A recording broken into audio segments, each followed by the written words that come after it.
উমৰাংচুৰ ৩ কিলোত সংঘটিত ঘটনাই সকলোৰে দৃষ্টি আকৰ্ষণ কৰিছে। অবৈধ কয়লা খননৰ বাবেই এই অনাকাংক্ষিত ঘটনা সংঘটিত হৈছে। SDRF, NDRF বাহিনীৰ লগতে সেনা আৰু নৌসেনাৰ দুবাৰুৱে উদ্ধাৰ অভিযান অব্যাহত ৰাখিছে। কালি নৌসেনাৰ এটা দল উমৰাংচুত উপস্থিত হয় আৰু উদ্ধাৰ অভিযান চলায়। ২১ জনীয়া দুবাৰুৰ দলটোৱে নানা প্ৰত্যাহ্বান নেওচি কয়লা খনিৰ তললৈ নামি যায়। দলটোৱে এতিয়ালৈকে এজন শ্ৰমিকৰ মৃতদেহ উদ্ধাৰ কৰিছে। উদ্ধাৰ হোৱা মৃতদেহটো নেপালৰ গংগবাহাদুৰ শ্ৰেঠৰ বুলি জানিব পৰা গৈছে। এতিয়াও আন কেইবাজনো শ্ৰমিক কয়লা খনিটোত আবদ্ধ হৈ আছে। বৰ্তমানলৈকে দৰঙৰ হুছেইন আলী, জাকিৰ হুছেইন আৰু মুস্তাফা শ্বেইখ, কোকৰাঝাৰৰ হৰপা বৰ্মন আৰু খুচিমোহন ৰায়, পশ্চিমবংগৰ সঞ্জিত চৰকাৰ, ডিমা হাছাৰ লিজন মগৰ আৰু শোণিতপুৰৰ শৰদ গয়াৰীক উদ্ধাৰ কৰিব পৰা নাই।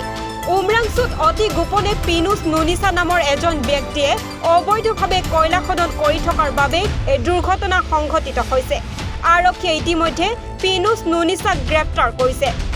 আৰক্ষীয়ে ঘটনা সন্দৰ্ভত তদন্ত অব্যাহত ৰাখিছে।